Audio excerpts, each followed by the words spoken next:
T.S. Eliot thinks that Coriolanus is one of Shakespeare's most successful plays. And he thinks that Hamlet is one of Shakespeare's artistic failures. Well, I've read Hamlet several times over the course of my life. As a matter of fact, I just did a podcast on Hamlet about a week to 2 weeks ago, but I have not read Coriolanus. So I read it. And I'm kind of bewildered by it. I certainly do not share T.S. Eliot's glowing opinion of it. I just don't get it. I'm puzzled by it. Here you have this general, Coriolanus, who is the hero of the Roman Republic. He quells an uprising by the Volscians or the Volscians, not the Vulcans, the Volscians, who come from the city of Coriol, which is like one of the territories of Rome, led by the rebellious Tullus Aufidius. That's the Volscian general who was leading an uprising against Rome.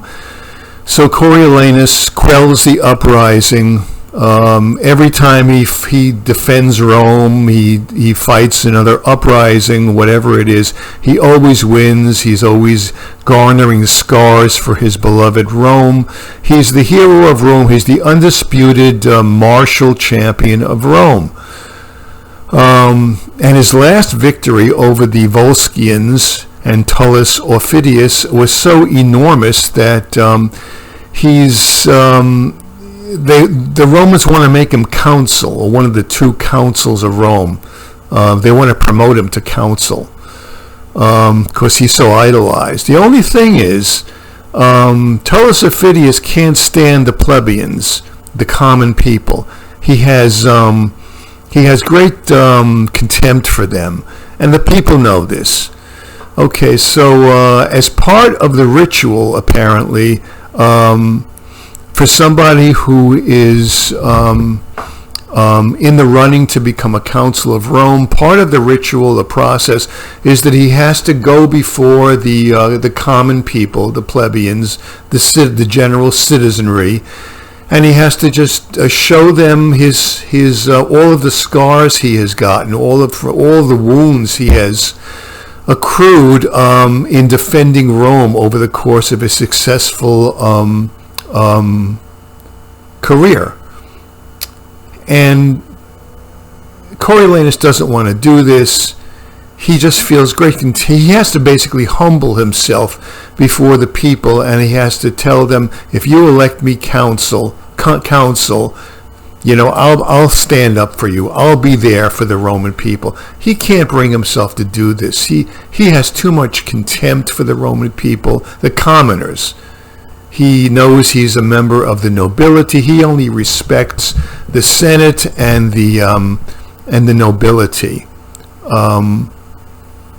and the patricians. So he really can't bring himself to. So he's really on the cusp of being consul. All he has to do is play the game, give the people what they want, humble himself before them, take off his robes and say, look at all the scars that I have gotten for you, all the wars I have fought for you people. Please elect me consul. He could just say that, swallow his pride for 2 seconds, then he can be elected consul, and he can do whatever the hell he wants. Isn't that the way it is in real life, Politicians have unmitigated contempt for the common people, their constituency, but they play the game. They always say how much they care about the common man, how they're, and then of course when they're elected, they forget all about their constituency. So why can't Coriolanus bite the bullet and play the game, and then he can become consul and do his own thing, He can't bring himself to do it, and so he kind of enrages the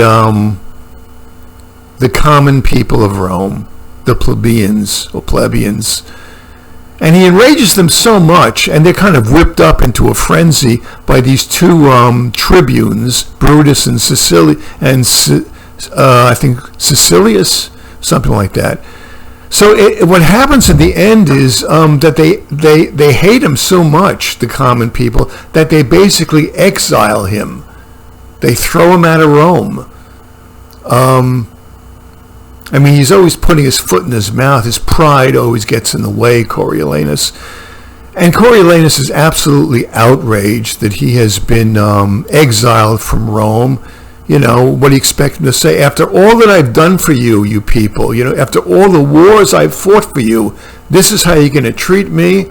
And they say, get the hell out of here. You're lucky we didn't throw you off a cliff. So this is kind of the plot of the play. And Coriolanus is so angry at the Roman people, at Rome, for having allowed him, their greatest champion, to be exiled in disgrace, that he says, I'm going to fix you, Romans. I'm going to team up with our arch enemy, the Volscians. I'm going to team up with Tullus Aufidius, who hates my guts. I'm going to come to him and I'm going to tell him I want to fight with you against Rome. If he doesn't buy it, let him kill me then. But I'm going to do that. And that's exactly what he does. He teams up, he presents himself at the house of Tullus Aufidius, and he identifies himself, and he says, I'll fight with you against Rome. I'll be your ally. And Tullus Aufidius says, okay. Here, I'll give you half of my command as long as we can crush the Romans. And so he really kind of has his revenge on Rome. Now all the Romans, once they get word of the fact that Coriolanus is going to decimate Rome, he's going to sack Rome because he's so angry at his treatment by the Romans, now all of a sudden they're quaking in their boots, you know. And so they send, you know, some patricians, their ambassadors, to appeal to Coriolanus not to do this, to beg him basically not to do it, to apologize for their unspeakably shameless treatment of Coriolanus. So they send one of his old friends over to appeal to him, Menenius. And Coriolanus says, get the hell away from me, Menenius. I'm not going to be moved by your appeals. And Menenius goes back to Rome and says, now you've done it, you know. You pissed the guy off. Prepare to die, Rome. He's serious. And as a last-ditch effort, the Romans say, okay, let's send Coriolanus' mother and wife and young child to appeal to him, to forgive us. This is their last. They don't think it's going to work, but they'll say, this is all we got going for us, because if his mother can't move him, well, it's all over for Rome. Everyone's going to be killed.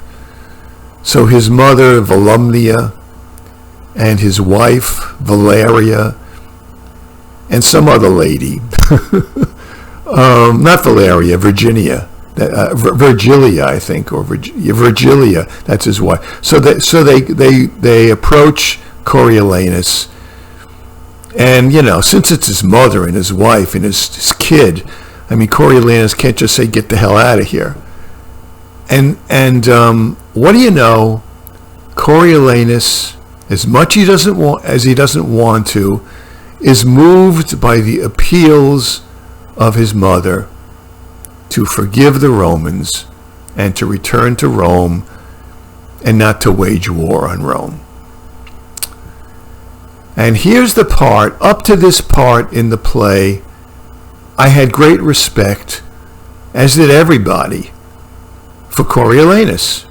I mean, he was a warrior, he was a hero, he didn't pull any punches, He hated the common people, and he didn't apologize for it. He was an extremely principled man. He stuck by his guns. And he was a very, very strong figure in the play. The strongest figure in the play. He never wavered in his beliefs. Until pretty much the end of the play, when his mother appeals to him to show mercy on Rome. And he wavers. And he's moved by the appeals of his family. And he says, okay, I won't attack Rome. And this is where he kind of becomes a buffoon to me. I lose my respect for him. And this is his undoing. The fact that he shows mercy is Coriolanus' undoing. He goes to Aufidius. Aufidius, who he's teamed up with, and he says, hey, Aufidius, I've decided that I'm going to forgive Rome and I'm going to strike up a treaty with them. I mean, how does he expect Aufidius and the Coriols, the Volscians, to react to this? I mean, basically he's saying, yeah, I promised you that I would sack Rome, but, my mother cried, so I changed my mind. I mean, how does he expect the Volscians to react to this? I mean, Aufidius is very cool about it. He says, I understand, I would be moved. I was moved by your mother's tears too. But actually, he's extremely contemptuous of Coriolanus for having betrayed the Volscian people. Here he made him an ally. They spent all this money amassing a new war machine to launch against the Romans. And here Coriolanus says, hey guys, I changed my mind. At this point, the play becomes ridiculous to me. Or not ridiculous, I mean Coriolanus becomes ridiculous to me. What does he expect? And he says, oh, by the way, he says, it's okay, because, when we looted all of the Roman territories, we didn't sack Rome yet, but we sacked all of Roman's territories aside from Rome, and all of the spoils that we amassed will be enough to reimburse you 1/3 of the amount that you paid for amassing a new army to wage war against Rome. So I can give you back 1/3 of your money in spoils. That's his response to Aufidius and to the Volscians, right? It's kind of stupid. So how does he expect them to act, the Volscians? And I don't quite understand. Well, wait, before we get to that. So in the end, to make a long story short, I don't even know why I'm telling you all this. Aufidius, in the end, he kills Coriolanus.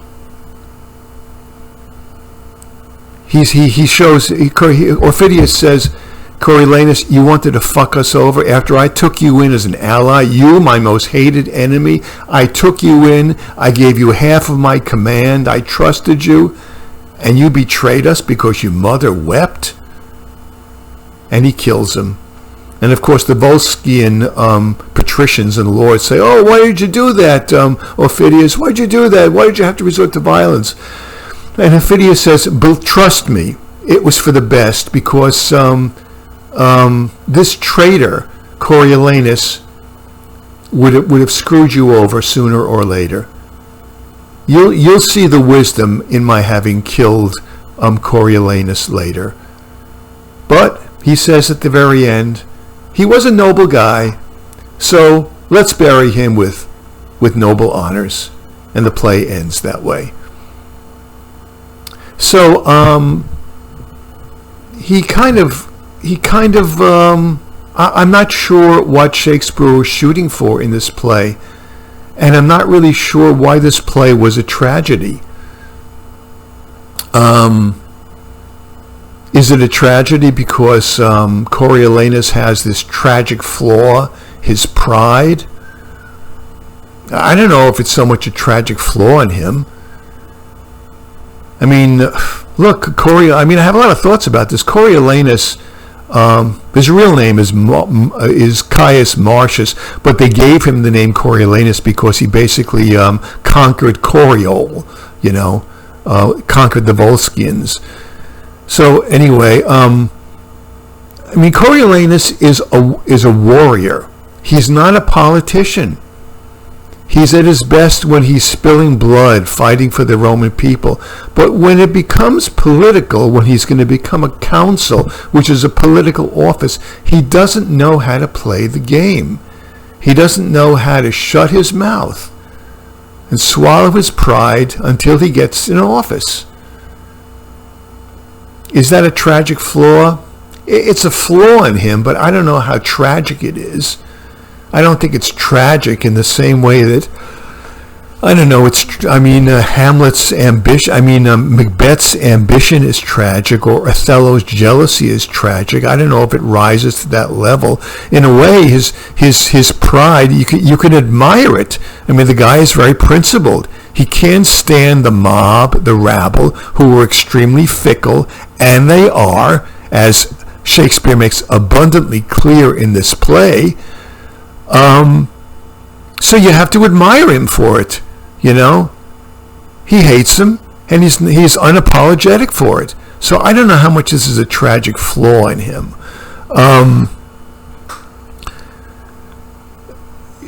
So I'm not quite sure what he's shooting for. This is the climate of this play is completely political. This play could have been staged in Sparta instead of Rome. It would have been the same thing. This play is all about the state. It's all about one's loyalty to the state. Everything about this play revolves around the state. It's a completely claustrophobic play. It's almost a totalitarian environment where everybody is motivated by their allegiance to the state. That's basically it in this play. Shakespeare makes some great points about, the pitfalls of this kind of a totalitarian way of living life, where everything is completely revolves around the state. He talks about the hypocrisy of the rabble, of the common man. He talks about the way politicians operate. These are all very good points in Coriolanus. His relationship to his mother that's kind of a very questionable issue. We could talk about that, but that's not, Volumnia. Volumnia, basically brags in the beginning of the play about how proud she is that she's raised Coriolanus to be this bloodthirsty warrior. She's so proud of his hardness and inflexibility. But of course, at the end of the play, when he's going to decimate Rome, then she's not so proud of it anymore. So I don't know. Is Shakespeare saying that Coriolanus is the only principled person in this this play, in all of in the atmosphere of this play, and that the moment that he loses his principles, his inflexibility by showing mercy on Rome, that's his downfall? Is that his message to us, that you have to be principled and never deviate from it? I don't know. Is he saying that when a person becomes human and they deviate from their inflexible, inhuman principles, then they open themselves up to all of the vulnerabilities which flesh is heir to? I don't know. It's an interesting idea.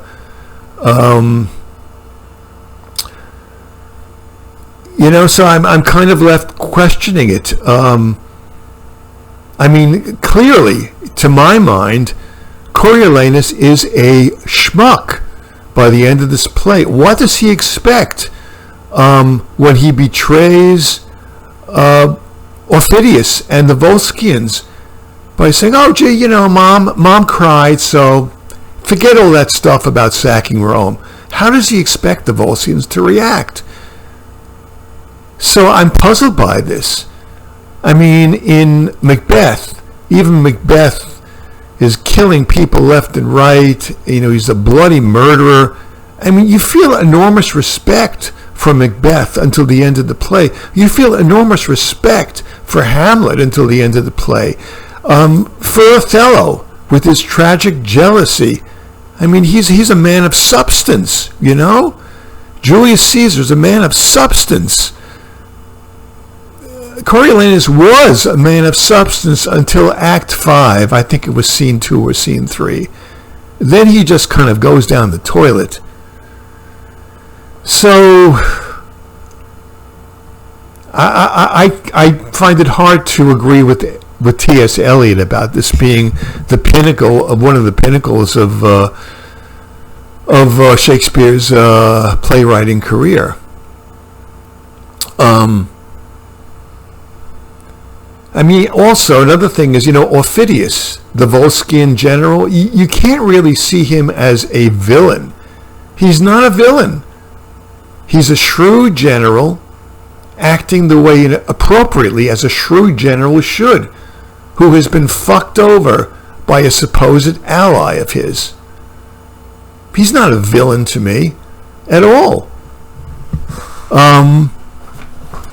So I disagree with T.S. Eliot about the stature of... This is my first reading of it. I mean, I've only read T.S. Eliot's essay on Hamlet, in which he talks about Coriolanus. I haven't read any literary criticism of Coriolanus yet. I don't want to. I want to have my first impression fresh in my mind.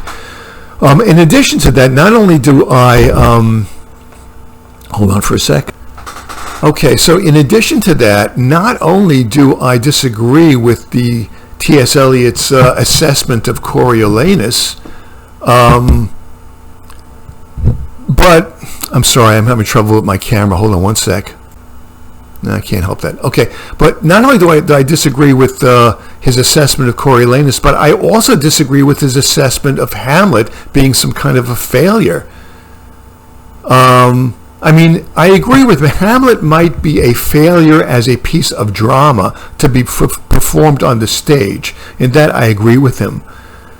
But as a work of literature, I think Hamlet is towering, far, far greater than Coriolanus. T.S. Eliot seems to think that there are certain scenes or lines in Hamlet which are inexplicable, which should have been edited out, which have no business being there. Well, in my previous podcast, I go to great pains to explain how just about everything, literally, in Hamlet is there for a specific purpose. As I say, Hamlet is really a play which is a meditation on thought masquerading as a revenge play. And if you see this just as a revenge play, you're not going to get that. There is nothing superfluous in Hamlet at all, and I can back that up on my podcast. So I disagree 100% with T.S. Eliot's assessment of Hamlet also. So those are my thoughts about Coriolanus. Enjoyed reading it. Wondered where this was going to be going, and when we got there, I said, Shakespeare, what were you thinking?